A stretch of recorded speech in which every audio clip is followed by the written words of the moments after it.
Okay. Hello, I wish to welcome our speakers and everyone watching or listening, wherever you may be. Let me begin by acknowledging the Jagera, Yugara and Ugarapul people who have long been regarded as the traditional custodians of the land, covering Ipswich and surrounds, from where I am virtually casting from here. I'd like to also note that this continent we now call Australia was never ceded, and pay my respects to Aboriginal and Torres Strait Islander elders, past, present and emerging. My name is Gilbert Burgh, and I'm a member of the Australian Philosophy Research Group, or APRG for short. This is the second of our APRG Edifying Conversations series, a series of dialogues between Dr. Mary Graham, who I'll introduce you to in a moment, and Indigenous and non-Indigenous scholars from a wide range of disciplines, talking and walking together to inquire into the synergies between different world views. Mary is a Kumba person through her father's heritage and a Waka Waka person through her mother's heritage. Pardon me. She is adjunct associate professor in the School of Political Science and International Studies at the University of Queensland, where she has lectured on subjects in Aboriginal history, politics, and comparative philosophy, and was awarded an honorary doctorate at the University of Technology for her lifelong commitment to scholarship and community. She was the administrator of the Aboriginal and Aboriginal and Islander Care Centre during the 1970s and has been on boards and committees of many Aboriginal organisations in Brisbane for many, many years since. She has worked in native title area with the Foundation for Aboriginal Islander Research Action. Mary was a member of the first Council for Aboriginal Reconciliation. She was and still is also engaged in international research projects involving Australia nationally and internationally. She currently does research work with Institute of Urban Indigenous Health, the leading Aboriginal health organisation in Brisbane. Although now retired, and as we find out, Mary's never really retired, she always continues to work with her own traditional community and organisations on a variety of projects. Now, joining Mary, is Morgan Brigg, who is an associate professor in the School of Political Science and International Relations, also at the University of Queensland. He is a specialist in conflict resolution, peace building, governance, development and innovative approaches to cross-cultural relations and the politics of knowledge. His work facilitates exchange between Western and Indigenous political philosophies, pardon me, as part of a wider exploration of the political and cultural differences, governance and selfhood. Current projects examine ways of recuperating Indigenous forms of governance and conflict resolution, and the promise of ideas of relationality for making the field of conflict resolution a genuinely global adventure. Morgan's books include The Politics of Conflict Resolution, Responding to Difference, and two co-edited volumes, Mediating Across Difference and Unsettling the Settler State. On behalf of the APRG, I thank both you, Mary and Morgan, for being here virtually today. So Mary, perhaps you would like to start the conversation. So I'll hand it over to you. Thanks very much, Gil. How I'd actually like to start off is by talking about, first of all, my interest in politics and philosophy, and especially political philosophy, is the idea of that it seems like all human groups across the world, going way back, you know, very early societies, I've always been trying to figure out various things about ordering. Sometimes I've used the term, this is the Aboriginal society is a long-term experiment in human order making.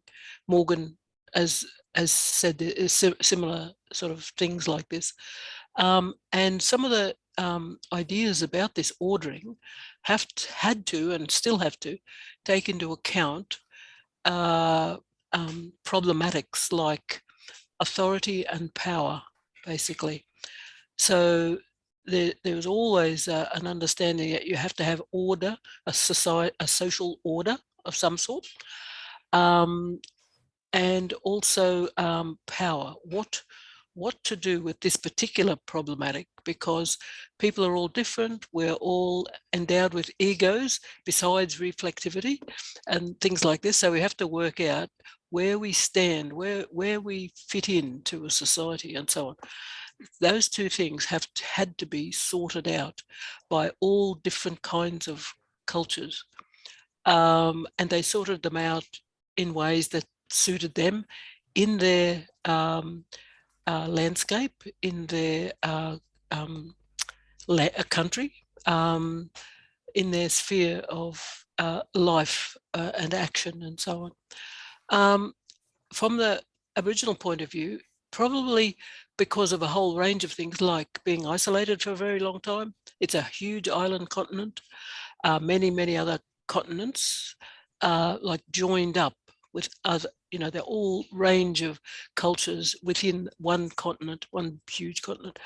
But how we approached it, it seems as if because we weren't interrupted, so to speak, by in any serious, harsh way, we came to a kind of conclusion about, well, not a conclusion, but saw a worldview that we shared across the whole continent, but that had its own autonomous identification of place, country, land, and areas within the continent. So we had a compromise, in a sense, from, if you like to understand it like this, from the very small, that is particular places, to the very large, that is having a monumental idea of having a stable, secure society across the continent, without people having a fundamentalist view of how life should be lived or what the rules should be and so on. So monumentalism, I believe, is a way of looking at our politics, political science, and political philosophy. So both politics and philosophy, that's how we tend to look at things in this way. It's inclusive, it's rational, it's efficient, it's sustainable, which is the favourite word that's given to Aboriginal people about looking after the land and so on. It's grounded, above all, it's grounded. And I guess I'll probably leave it there to carry on later. Morgan? Yeah, sure. Well, hello, everyone. Great to be here with you. Thank you to Gil and others for this series. And Mary, as always, great to be in conversation with you. It's something we do quite regularly, bouncing yes. ideas between us, and it's nice to do it with you in this format.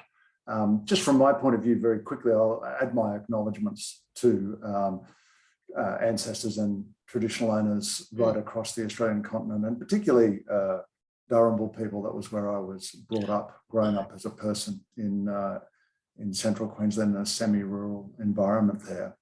There's so much, of course, in what you've already said, Mary, in the way in which Aboriginal political ordering manages power and authority in the structuring of an overall political order. And I'm sure we'll talk more about that later on. But just to pick up one thing you've been talking about so far to move the conversation along, and this is your use of the word monumental, and this idea that there's a monumental conceptualization, occurring in Aboriginal approaches to ordering. And at other times you've spoken about Aboriginal law, which is connected with the dreaming and the country, and country is the nexus between dreaming and country as a monumental concept.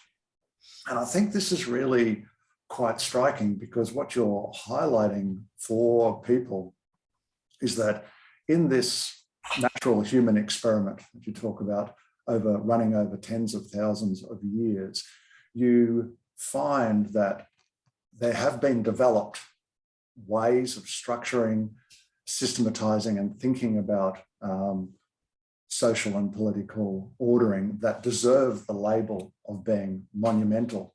And they don't deserve the label of being monumental in the conventional way in which people talk about monuments, yeah.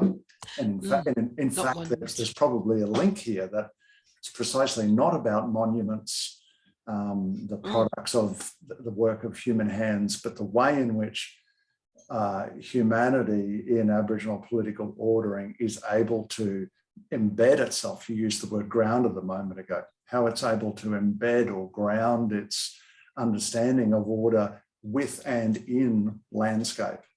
And I think if you develop a system of ordering over tens of thousands of years that is not linked, we're talking about comparisons perhaps today with philosophy. This is philosophy of a different sort to what we usually think of in terms of philosophy being pursued through institutions like universities. It's a process, as we've written before, Mary, I think, of political design, where people work out slowly over extended periods of time how to develop a system of ordering which is integrated with the landscape, and that integration with landscape and grounding in landscape, that it's the continent, in a sense, that makes it monumental. So this is a system of ordering that is as big and monumental as the continent itself, as the landscape itself.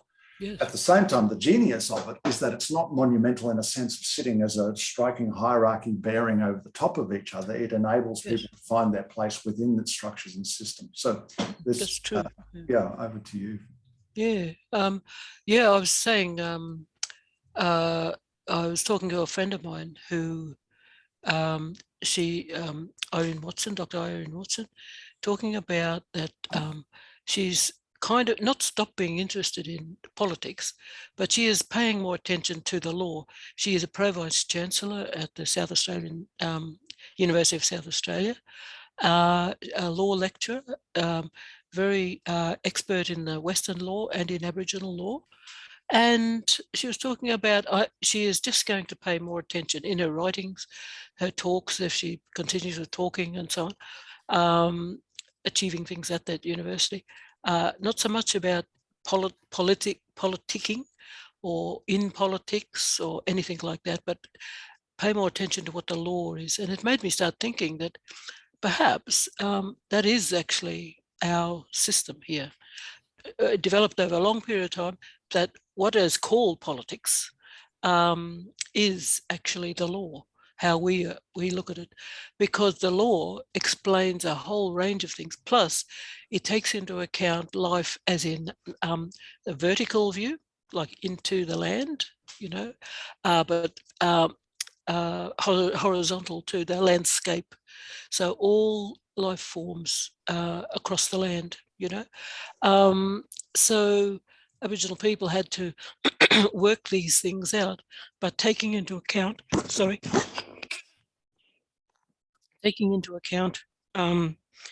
essentially how we fit in to the land, how we fit in with the land, not just on it or in it, but with it, with other life forms, with each other, and not to forget about our I'm sorry.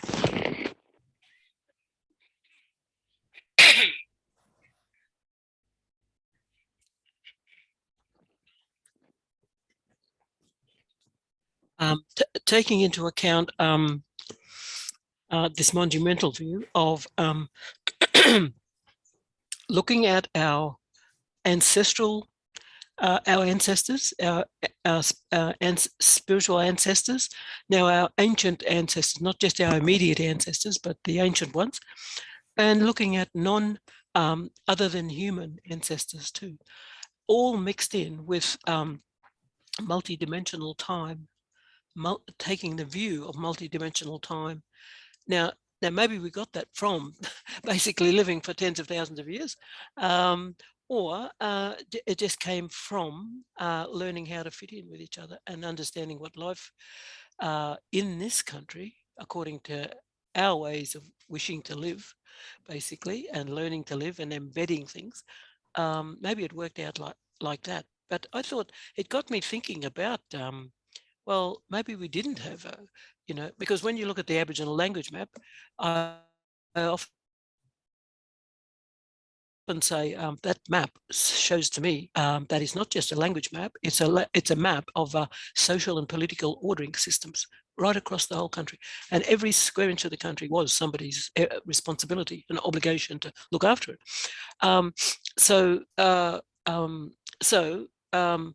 So maybe it's not just to do with politics, but it's to do with the law, this monumental idea of the law, of looking after, law of obligation, conduct, autonomy, along with autonomous regard of how you actually behave towards one another, and keeping in mind this wasn't ever, totally peaceful, because everybody will find in the old dreaming stories, there's plenty of stories about conflict and battles and so on. But to have the view of an ordered universe helps societies, all the different cultural groups across the country, to have confidence in their system. They have confidence that they are living and, over across generations with an ordered universe in mind. We're looking at that. So there's not a religious idea, it's not an ideological idea.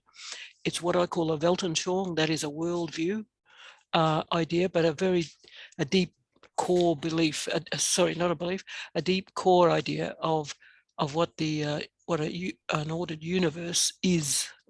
Not just could be, but is.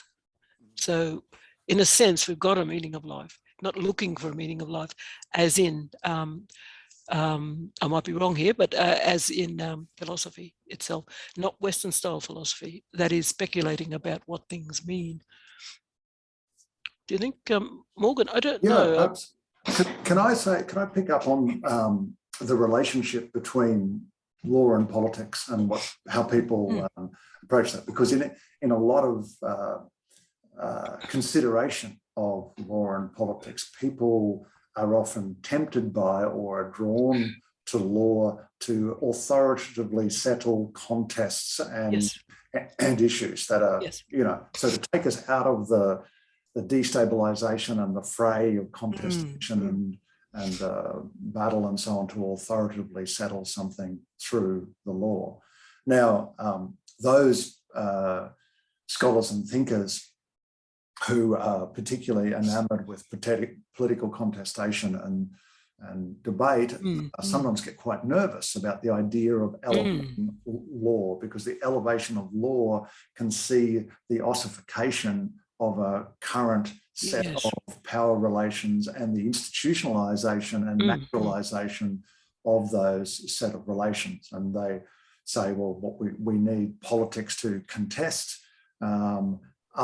whatever other systems and so on are put in place. And in fact, some political philosophers saying dissent and contestation is actually the core of what politics is. And we need to, of course, find ways to conduct that in ways that are responsible, but in fact, human societies need to hold on to that that desire, rather than to look for the surety that comes with ossifying systems and understandings in law that then get authoritatively visited upon subjects or citizens or whatever.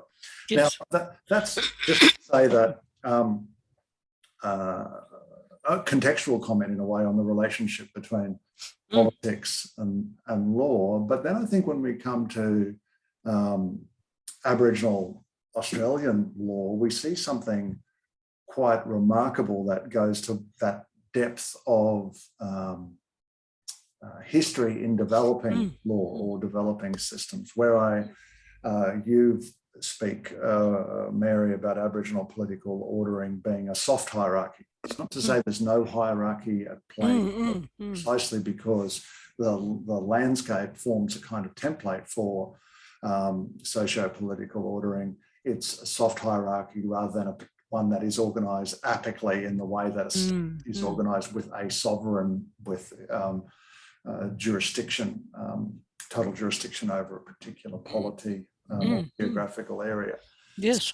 And I think this is, in a way, I think I've already said it today, but one of the things I'm struck by is the genius of Aboriginal political ordering, because I think part of what the law connected with country, going back to ancestor figures through the dreaming, enables is it gives people that sense of certainty and authority, and not just that, but the ontological security, the sense of being and belonging and always being located in some way. So it gives people that, but it gives them that with the option of contestation as well. Yes, that's right. There's not because each person is their own autonomous being. Boss, really. Their own boss, their own bearer of their own being, and that they are an interpreter of law. And so there's this paradox that's navigated. That's right. No, that's right.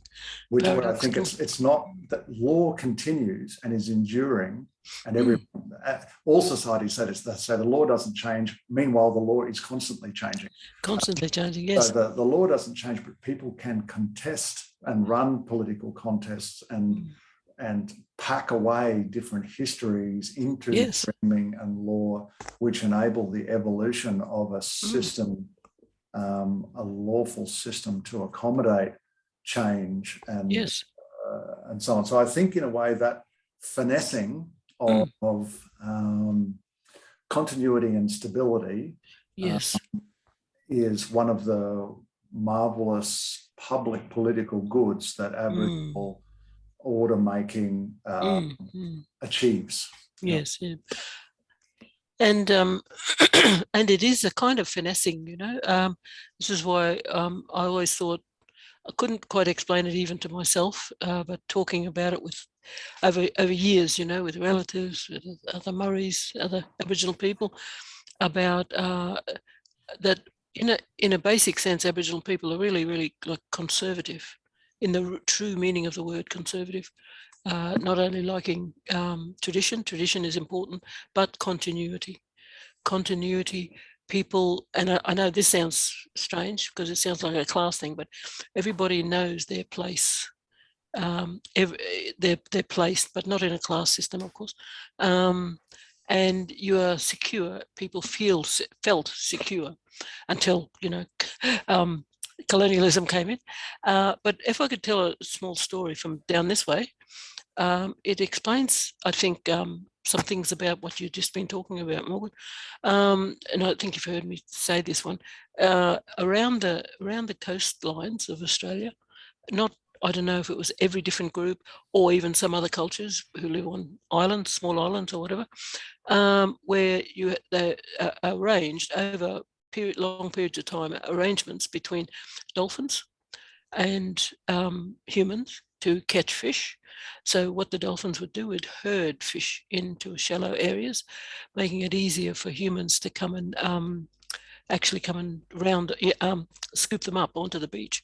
And the idea was that the human group would take their share, and they would share a whole lot to whatever the amounts were to their mates, the dolphin mob.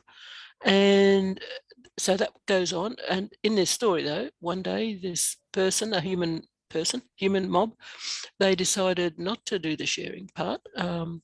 They decided to take the whole lot and not pay off the dolphins.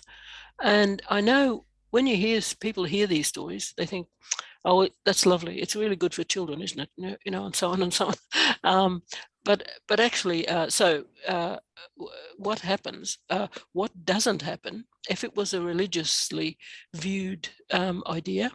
The human mob ends up with all of it, doesn't do the right thing by sharing and so on. You would expect them to be punished severely, whatever, a lightning strike or something else bad happens. But nothing happens. In this case, in this story, nothing happens like that. They don't get punished. What happens is that the dolphin mob merely go away. They're still out there with themselves, living their life, and they're still there. But from then on, the human mob have to work harder. They have to work harder to get fish, basically. So what they've actually done is not just the wrong thing. I mean, if it was done in a Western law way or other kind of law way, there would have to be something to pay, some kind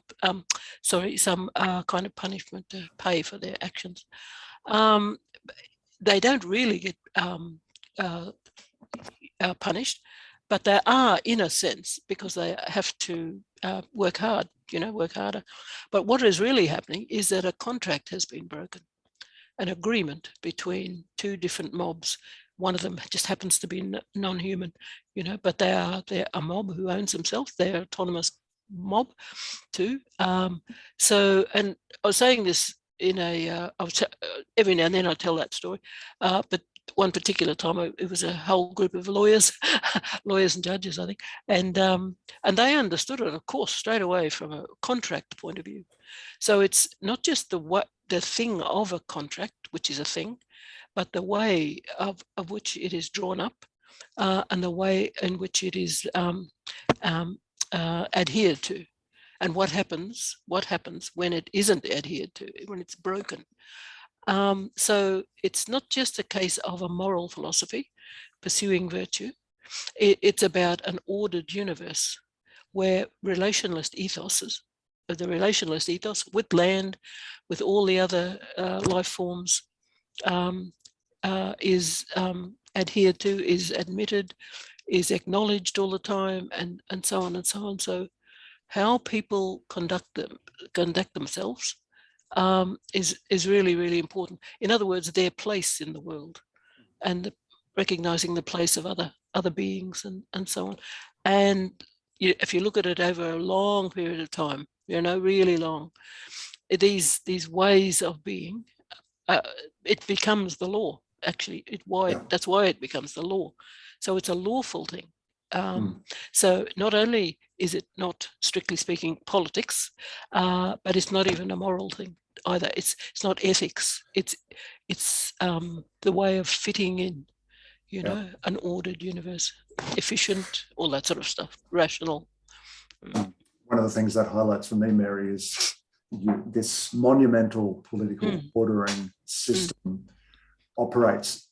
Even though it's monumental, it's incredibly, as we were saying before, it's very grounded. So there's no appeal to transcendentalism, appealing to the transcendentalism of monotheistic religion to generate a moral set of tenets that people should adhere to. In fact, the relationalist ethos of existence becomes embedded through the kind of stories and experiences that you're talking to just now. And this also brings home for me that when people often come to thinking about Aboriginal political philosophy or political ordering, they naturally enough use their own background and their own to try to understand what's going on here. So they might, in terms of the two dominant frames for mainstream Australians and many others globally who are coming to Indigenous political thinking is to think in terms of monotheistic religions, or to think in terms of rationalist Enlightenment derived approaches to politics and so on. And I think part of what you're highlighting with that story for me is that these dominant frames don't capture, they cannot readily capture what's going on with Aboriginal political ordering and with law and so on. And just to draw out one little thing connected to that, that you were mentioning before, you said Aboriginal people, in your view, in many respects, are conservative. And sometimes I've thought, if you're coming to Aboriginal political ordering through through Western or dominant political ideologies, how would you describe Aboriginal political ordering? And my first answer is to say it's impossible, because, as we've just been talking, there isn't a way of translating. But if I was forced to say, how would you describe it? I would say Aboriginal political ordering and systems are a mix of conservatism and anarchism. Yes. So you have this, and that seems more or less impossible to a lot of people. Yes. But the combination of valuing continuity, protocol, tradition, and so on, while at the same time preserving very high levels of skepticism about institutionalized authority and order, and each person having the capacity to challenge, and this constantly being negotiated, I think, to me, is if you're combination of those two ideologies, as close as I can get, if you want to take that dominant understanding of political ideology to think about, to describe Aboriginal politics is. Yeah, I think one really good thing that Aboriginal people had done is the great two problematics. I don't know if you can say it like this, but every human group having to sort out things about authority, because you have to have someone who knows about ordering, someone who has a judgment about things, not necessarily hierarchical, but some kind of a judgment coming from experience, knowledge, and so on, so authority. And the other one of power, what to do about power. And every different human group, it seems, had to work this out across the world. Every continent, going way back from old times. And I think Aboriginal people did something quite, what I always think is quite amazing. Whereas many others, most others, ancient places, ancient cultures and so on, conflated power and authority. And so if you had power, then you've got that gives you the right, or gives you the power. It doesn't give you any rights, actually, but you have the right to exercise power, to wield power. Authority, I should say. You have the power, so you're the authority for that culture, for that society, that population, and so on. And what it seems like what Aboriginal people did was they separated these two things. And again, that probably comes from a very long-standing, society of great age and all that kind of stuff and experience. They separated power and authority. And authority, which is kind of universal, that older people do have authority, the authority of age, but they turned it into, you could say, a political kind of way. That is, that they would be the authority which has influence. Their what do you call it? Exemplars. They have all kinds of qualities and skills that mark them out as knowledgeable people, basically, that older people, grey hair, white hair, have experience, knowledge, and so on. Younger people too, for all of their skills and their good self-conduct, good self-management skills, and so on and so on. So they're knowledgeable people. So knowledgeable people constitute authority. But the amazing thing is that they don't constitute power as such, because in this instance, authority is more powerful than power. And because the people, power is diffused throughout the people. So they sit beside each other, not not a hierarchy, but they sit beside each other, authority and power. It has to be shared in a flat system. It has to be shared. Yeah. So the authority people, knowledgeable people, would not be knowledgeable if they exercised their influence like power. They would show that they're not very knowledgeable at all. They would demonstrate it. So you've got to demonstrate this knowledge, their authority, by behaviour, whereas power is like a weapon, like a sword that you can wield, like a sword fight. You can punish, you can pull people into line, you can kill people, you can kill whole peoples, actually. You can command a whole big swathe of land or landscape, and so on and so on. So better, more competent, more safer, more efficient to separate them out.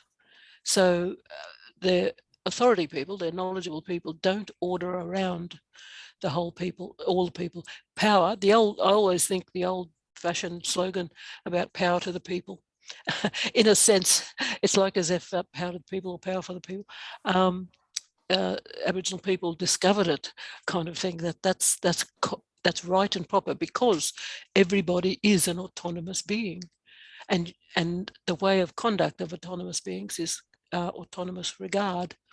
So the possibility, or the risk, I should say, of conflict is lessened. It doesn't get rid of it, but it just lessens the amount of or the opportunities, or risks, I should say, of conflict.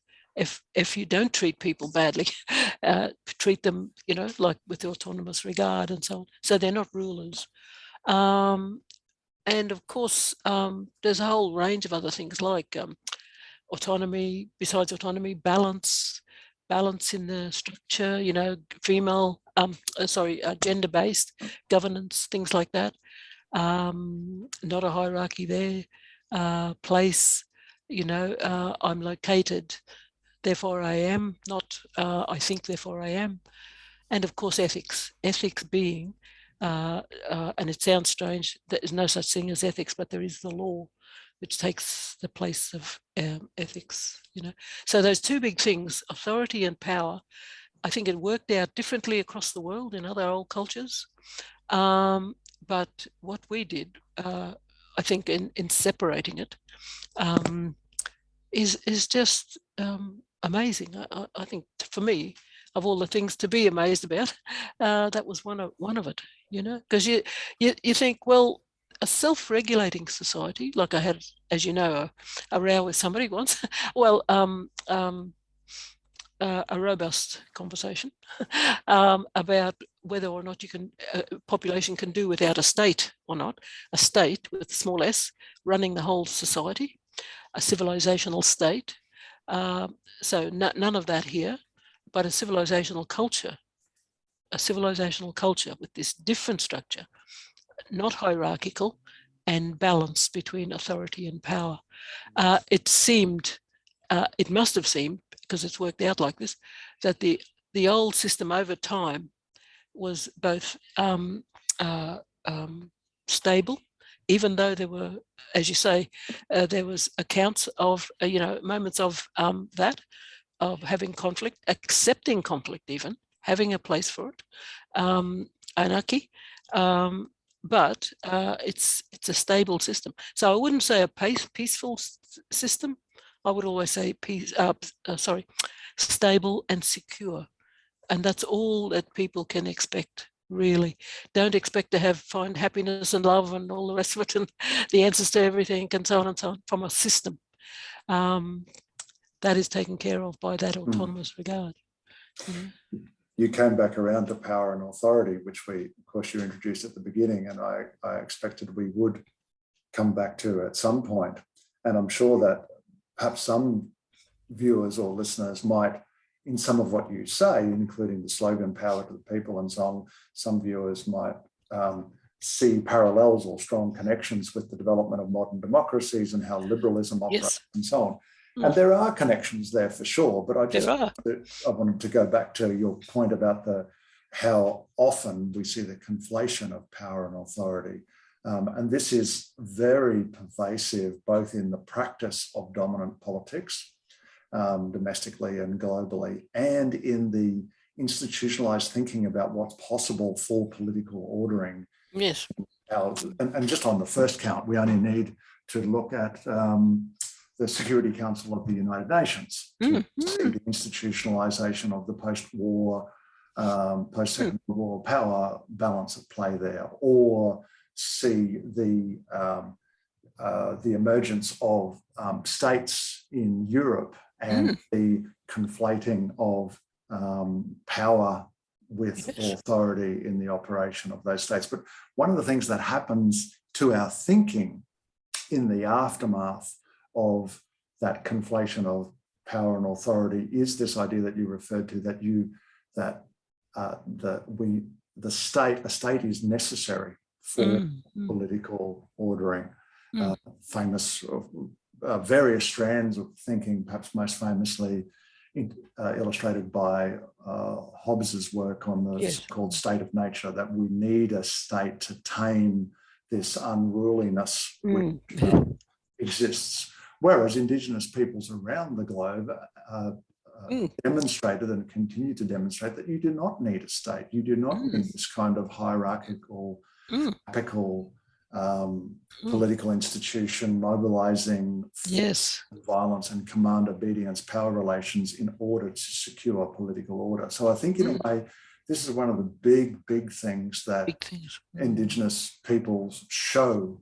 They hold up to the dominant society forms of political ordering, and they say what you think is necessary and foundational for political existence is in fact an anomaly that arises out of your own particular histories of hierarchy and violence and the conflation of power with authority. There are other ways of sourcing authority which are not linked to power and which, then these are... absolutely, yes. Yeah. Well, I've always thought it was, or the other reasoning in it is, it seems to me that things changed, and whether you say for the better or the good or worse or whatever, is when large agriculture comes in. And I'm not saying, shouldn't have happened or anything stupid like that. It's just people are in their continents at their time, things change and so on and so on.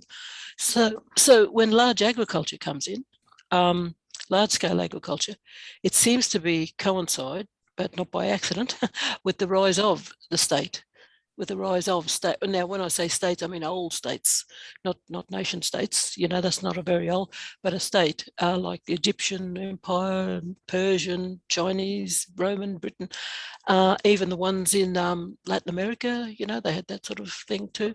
But when that happens, something happens to all of the people. So land is technologized, people are technologized, and domesticatable animals especially. That is a kind of technologizing of other than human beings, and so on. So when that starts to happen, something happens to individuals where this idea of the autonomy of a person has started to be controlled or changed or altered in some sort of way. And then from then on, they're not fully in charge of themselves. They don't own themselves because they are owned by, a state, a powerful coercive force, or some kind of a force. And from then on, it becomes a struggle. The struggle part of especially authority and power, and it just builds and builds. But it changes its dynamic too. It changes its nature. So people become more and more, what do they say? What's that word? Atomizing. That's a modern kind of thing, but I think it starts way back then.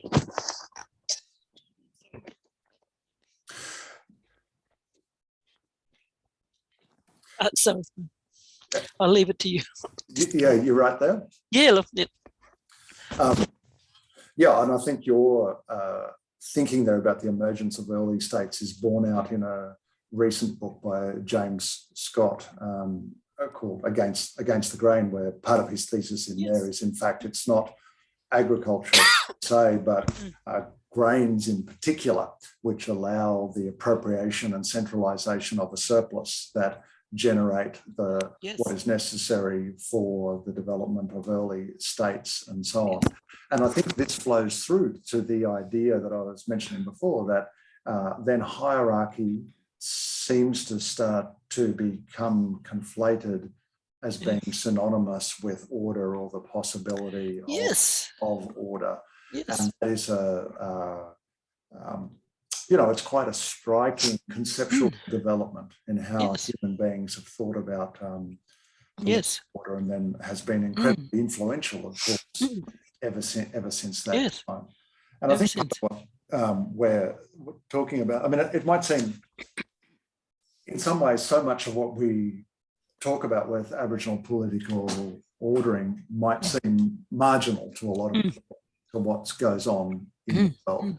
But in fact, I think at the moment we're dealing with, we're in a time where what is political ordering and what is up for grabs in political ordering is being reconceptualized. Of course, we've got big geopolitical shifts with the rise of China, and we've got Russia currently refusing to accept the dominant Western liberal rules-based order. And at the same, and we've, for a few decades now, after the end of the Cold War, we haven't been discussing these things because of the hubris of liberalism, that the triumphalism and so on.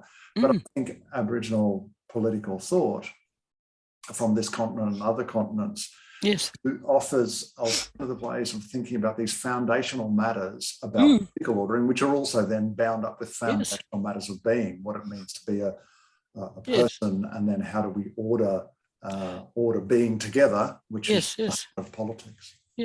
I look at and I think of and have found what some of the main things about this ethical basis, but the law.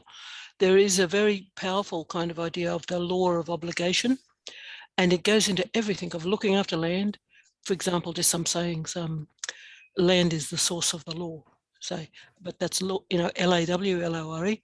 The idea of looking at it as in Aboriginal sayings themselves right across the country of look after country, look after kin. So country always comes first. In other words, land comes first. So you could sort of call it other things like a sacralised ecological collaborative stewardship system. If there's any meaning to life collectively, it could be stewardship, which is just another form of law of obligation. But there are all kinds of things like law of, say, protocols and things like that, introducing ourselves in the beginning in this deeper way via family and place and so on. But it's not as if some of these things are not known in West, in the Western whole development. Like looking at something in Roman law, there was an idea about obligation in law, and I've been told by lawyers now that there's still something about obligation as being like, for example, someone who's, I don't know, passing an accident, or someone's had an accident. You are obliged to do something about it. You're not supposed to just drive off. So a hit and run accident, say, something like that, but in all kinds of areas too. So obligation is not unknown. And one of the best examples of this I always point to is the National Health Service, invented by the UK from a Welsh Prime Minister, I think, if I'm not mistaken, post-war, post-Second World War. And the notion of it is wonderful. It's straight out obligation, the law, like a law. So, and it's policy. It's a big policy ticket item, as they'd say now. You have a health system that is free, provides good quality healthcare to anybody at all, no matter what their income is, whether they're as poor as a church mouse, they can't afford anything. Homeless people who have bad health or whatever, everybody is welcome in that National Health Service. So now many modern societies do have it, except for certain countries, which will remain nameless. who want to turn it into, and apparently this is happening at the moment with that Conservative government, with certain interested parties, want to change the NHS into not a law of obligation idea. So it's being starved of funds, it's being neglected, they're doing things wrong because of this neglect and not being funded properly, so on, so on, so on. So that is a straight out, from our point of view, if we never heard, Aboriginal people never heard of the National Health Service, we would say, that's a law of obligation, that's being carried out. So it's not as if the West doesn't know, and of course all the things, certain groups, parts of government want to do the right thing about looking after, taking care of the, climate change, look after the, do good things for the environment, the right things, and so on and so on. And of course, have more modern ideas about having fair sort of systems to do with Aboriginal affairs, which is just on that matter. I just believe Aboriginal affairs should be run by Aboriginal people, full stop. But of course, there wouldn't be Aboriginal people, Aboriginal affairs then. It wouldn't be a department probably. Yeah, obligation, the big one, looking after people, looking after things outside of the self, outside of the self, what would you call it, the unreflective motive. You have to have a reflective motive about these things to look beyond and look after, and so on and so on. So that's what makes me sort of wonder about how, and more people are thinking like this too, of course, how can we get to that sort of system? Because, and this is what I did want to ask you, Morgan, was even though we talk about it in all kinds of ways, is there a possibility for something so huge as this global system now, which a whole lot of other countries, cultures that do run their own place, they've either always run their own place or they've escaped colonialism and run it, but quite often still run it in a Western way according to the old colonial powers. Is it possible to even have a different global system? Because I think about, just briefly, about multipolarity, about unipolarity, empires going down the tube, because they become, in this day and age, they might have been powerful and controlling across the world or in their parts of the world. But now, in this time, with a gathering of perfect storms in all sorts of ways, are those old systems of empires, empire building and so on, is it useful anymore? I just think it's become so inefficient, economy-wise, too many countries being ruined, people in modern rich countries being, struggling to simply live, and so on. Can it change? That's what I want to know. Do you think, is that a possibility? How can it change? How can it change in a non-revolutionary way? A lot of really good writers I've read, alternative ones, that they all talk about the necessity for it to change, a globally ordered political system, but none of them have any ideas about it, because ideology is bankrupt, isn't it? Marxism, it's all bankrupt. Like religion, that's all bankrupt too. Where on earth do you begin? Yeah. Well, I mean, I don't know. Political scientists ought to know. See?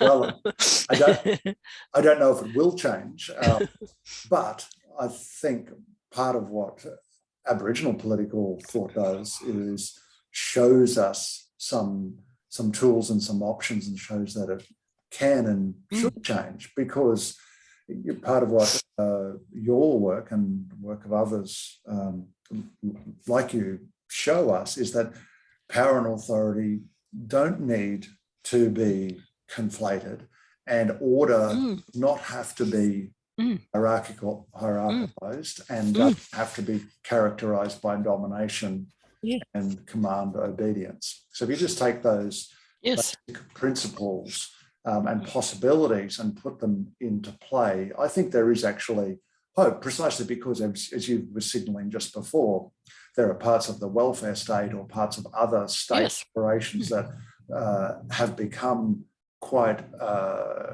durable, like the NHS or the Medicare system here in Australia is quite I think I would say, durable expectation on the Yes. part of the population that this is what characterises, not even aside from any normative judgments about what characterises a civilised Yes.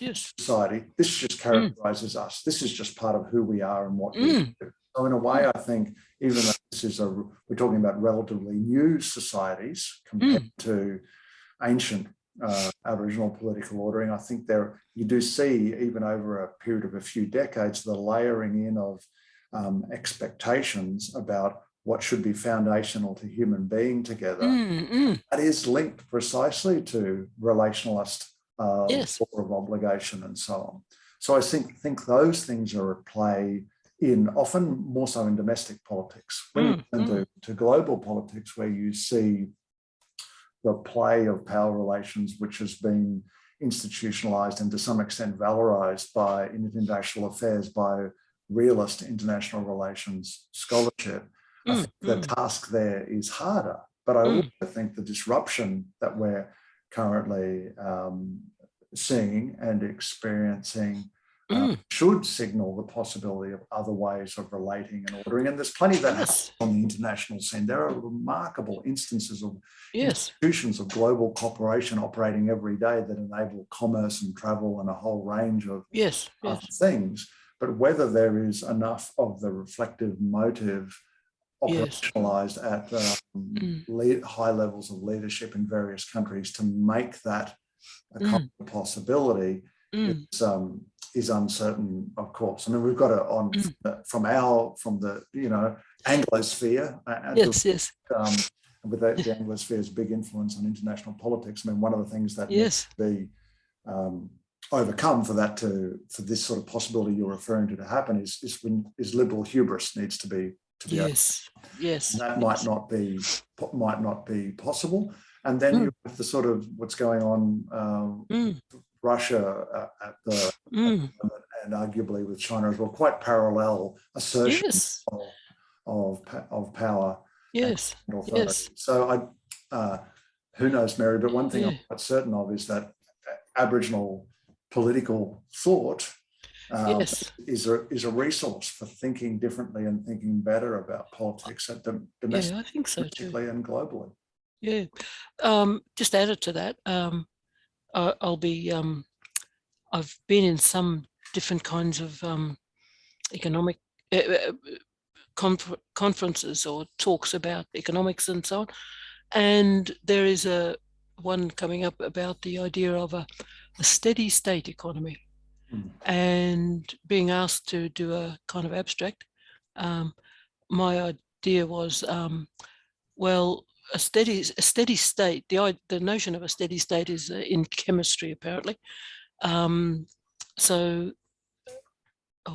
Sorry, somebody at the door. Oh no, they're gone. A steady state economy. Yes, I use that term. And then I thought, well, I'll put in what I would talk about is, well, it's not any. It's important to, if they're looking at a steady state economy, the idea would be really good if they also looked at what a steady state society is, what a steady state culture is. You can't have one without the other. I really do believe. So from what I've been reading, and not that I understand a great deal about the economics, global or otherwise, different experts are saying it's time to look at the Bretton Woods idea of global economy post-World War II is going to have to change. It's going to have to change because a whole lot of political global things are changing. The economy, the overall global economy, but economies of other countries have to change. So that basic rule, global rule, is going to have to take into account different things. Now that all will impact on the whole of global societies, all around the world. And that would be, it seems to me, a really wonderful opportunity to have a different view, a different structure. I mean, Yeah. a multipolar, but they have to, the West anyway, has to come to terms with other powers, peoples, empires, whatever you want to call them, but a more flatter society. And that's why I sort of try and go back to, well, I do anyway. We end up back to being a multipolarity, so maybe it is time for, that old saying, it's time for a multipolar world. It might be forced on us in this economic way, not just in the fear of nuclear power and things like that. Do you think? Yeah. This is from an Aboriginal point of view. Perhaps, yeah. And I think part of what that multipolarity there is a metaphor, not for just the passing out of power relations globally, but thinking more foundationally about political ordering and drawing in peoples who haven't been in the conversation yet. Like I've been in conversations sometimes where people have said, well, everyone was there post 1945 for the Bretton Woods, or in 1945 for the Bretton, leading up to those international financial institutions, World Bank and IMF and so on. People were part of the conversations. But if you're thinking in terms of political philosophy at a more foundational level, that is not true. It's true that some anthropologists did engage in consultations with Indigenous peoples in the lead up to those, the Charter, the UN Charter of Human Rights and various other parts of that big institutional development at that time. But you can't say that the peoples of the world were thoroughly involved in conversations about setting up that institutional architecture. And I think if that consideration is forced on us again by current events and destabilisation linked to current events, and I think that's highly likely, then I think we should have this more foundational conversation about how do humans order their being together. Yeah. The only, probably the last thing I wouldn't mind talking about is the whole, what I also see as a problematic, and you might already recall, Aboriginal people had an experiment put on us by the government called Aboriginal and Torres Strait Islander Commission, ATSIC. It was to help Aboriginal people understand and to learn to value democracy. So it was our first experiment in voting for our representatives and so on and so on. It didn't last because the government of the day just swept it away because, of course, as soon as you give Aboriginal people an opportunity or chance to run their own affairs, they take it, they grab it. And of course, that didn't go down too well with governments. So they actually started to think and act like that, as if we were running the country again, So that ended. So the next time was an Aboriginal idea. ATSIC wasn't an Aboriginal idea, really, basically. It was National Congress, which had nothing to do with democracy because people had already decided through interviews, research, focus groups, so they don't want anything like ATSIC. In other words, they didn't want democracy, but that was only 60-70% of the people. So they set up a flat society and a gender-based governance and so on and so on. And that only lasted until, again, the government got sick and tired of it. And, because, again, the Aboriginal people fell into the same habit of running the country, or thinking they were running the country. So the problem I've always seen, and we were talking about all this over these years when National Congress was in place, even though we had our own area, had our own policy making sort of exercises and so on, it still, was just swept away by the ruling power. But democracy, it seems to me, and what Aboriginal people saw in the things that are wrong with it, is that it's all very well to have the freedom to vote for. So you are a free person. You live in the West, you're a free person because you can vote, But that's the front end of the whole idea. The back end, nobody takes any notice of because the people who are voted in don't do all that much about all the things that are wrong in a society. So you can end up in a very powerful, great democracy like the US, and there are something like at the moment about 500,000 people that are homeless on the street, you know, with no health care. Oh, in fact, millions and millions of people have no health care at all. They're just poor, but people actually living on the street are about 500,000 people. So this is a great democracy, I suppose. So what happens when changes in global structures are going to happen, and that, but many people, not only in the West but in other countries, they want to hang on to democracy.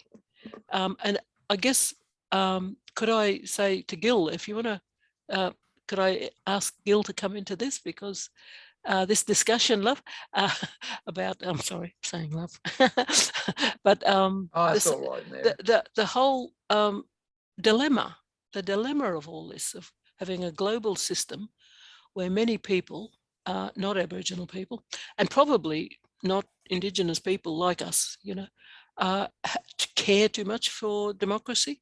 They'd rather go straight to, or if the notion of democracy had a foundational underpinning of a law of obligation, then people who are voted into a system, they have to, the system, not just the people, the government system has to make sure that there are no poverty-stricken people living on streets in a democracy.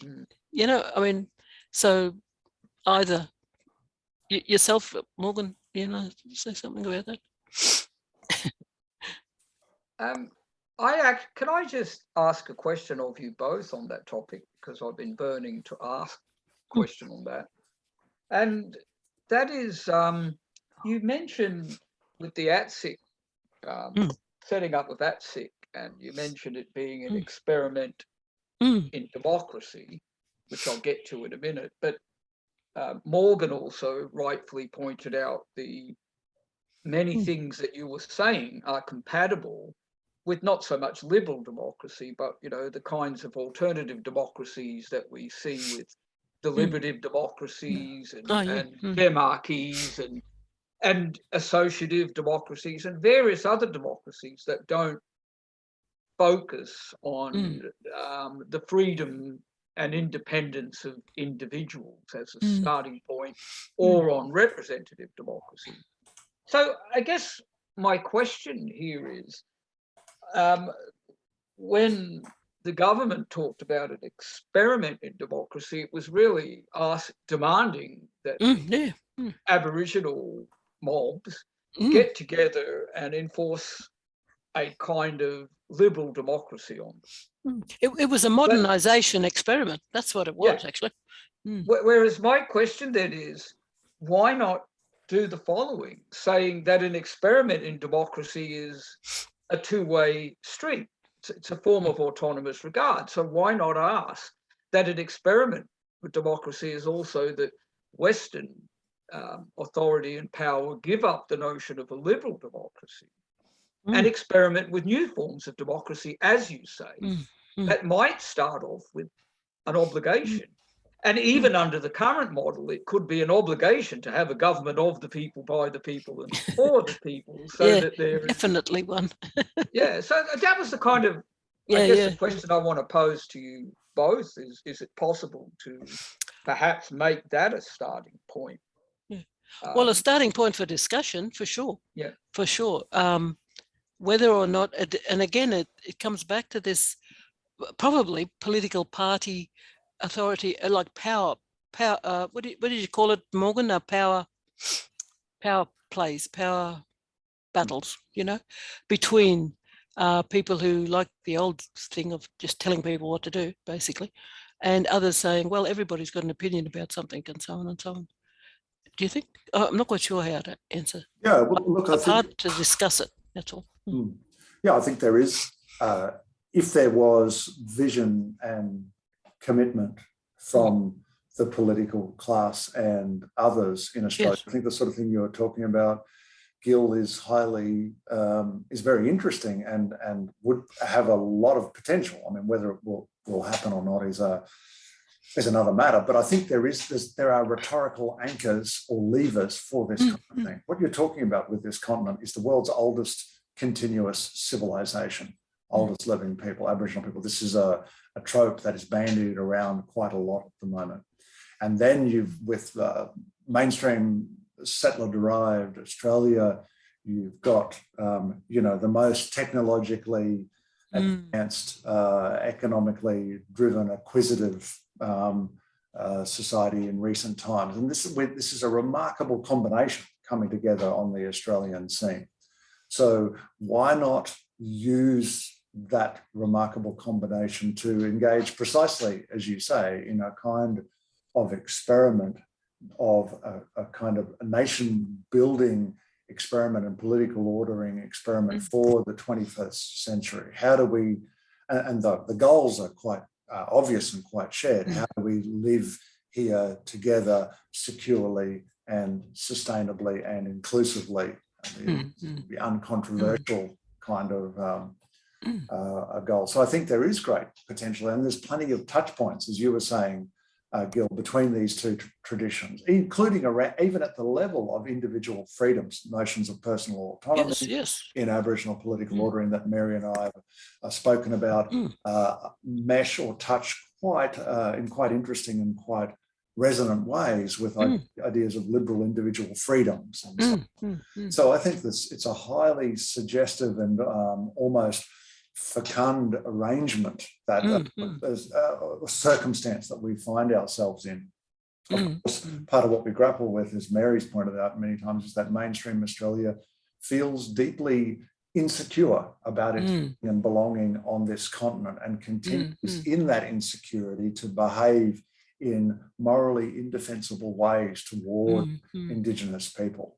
But my hope is that for the kind of experiment that you point to, is that the longer non-Indigenous people spend in Australia, the more they will necessarily come to realise that the very possibility of their own secure and grounded belonging and existence in this continent relies upon dealing in a head-on way with the fact of colonisation and its aftermath, and that naturally sets up precisely the kind of experiment and exchange that you're referring to. So I think there is possibility for that, and there are micro anecdotes of this. Aboriginal people in rural areas sometimes say the longer white fellas are here, and they're talking about generations of graziers. Often the country starts to speak to them, and then they feel that that's the foundation for relationship.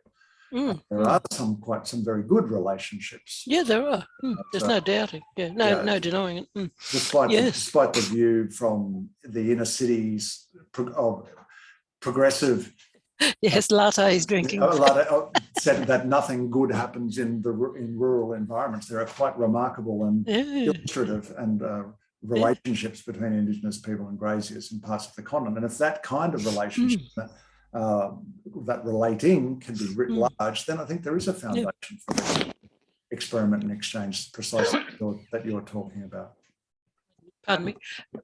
Do you think, Gil, that what we're trying to do, APRG, we're looking at things in a very long-term view, I suppose, of developing gradually an Australian philosophy.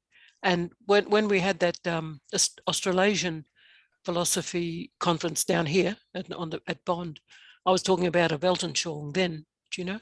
But it will be a long-term thing. But in practical terms, like Morgan was just saying, if there was more attention, I mean, not just more, but humongous attention to looking after land, because this is how the psychology, if you like, or spirituality, if you like, of embedding this idea of law of obligation to land first, something outside of the self. So it's not so much not progression and progressiveness or modernization. I always used to ask myself, why does modernization have to mean westernization? Do you know what I mean? Why isn't some things about our system is ancient, but it is also actually unbelievably modern, like multipolarity, So learning that, but embedding it and internalizing it, not just in individual humans, but groups, but also the polity. Can you say that, Morgan? The polity, you know, in the political class, embedded in there about looking after something outside of the self. As soon as and start with land, of course, because that's the idea of it. You're not going to turn everybody into very highly ethical, principled people, you know, in politics. You know, they're not. But if they start doing it, practice makes perfect. So practice on the land, looking after it properly. They gradually get the idea that, and then you can see that hopefully, you know, a worldview, a Weltanschauung, the beginnings, just a tiny beginning. And it would be, I always, because I'm very ambitious, you know, Morgan too, you know that, that I think it would be wonderful if a settler colonial country, not very many years old, and as America is, and the insecurity is screaming out, I do believe, you know, insecurity, especially in that country, but here too, because this country always follows that country, because they're both settler countries, colonial countries. They would be like that Bruce Latour we were talking about, you know, come down to earth. They would, you come down to earth by aiming higher. Yeah, you know what I mean? That's that sort of contradictory kind of thing that would happen here. But we're talking about long-term stuff. But it's starting. You know, it gradually is starting. They just have to, certain things they have to definitely give up, like killing Aboriginal people via the authorities. That would be a good idea. You know, I hate to be, you know, skeptical or cynical about it, but they'd have to stop doing things like that. I think, you know. I think you just raised a very important point, and I think it's a nice place to close our conversation. But I just wanted to say on that, I think when you mentioned the APRG, what we're trying to do, this is our second conversation, and I want to thank you both for a very, very fascinating conversation on this area of broadening the idea of governance to be beyond just conflating power and that's right, and authority and just looking at liberal democracy. So what I hope that we can achieve with these and future conversations is that more people start to listen to what we have to, the guests that you get on here, and recognizing there's more to just a Western view and seeing various other positioning, so we can start to have this dialogue. So for all that, I would like to thank both of you once again for your offering your generous time, and I hope that this conversation continues both with us and with various other people. Thank you, Gil. So it's a great opportunity. Thanks you a lot. Very much. Thanks very much. Thanks, Bye. Gil. Bye all.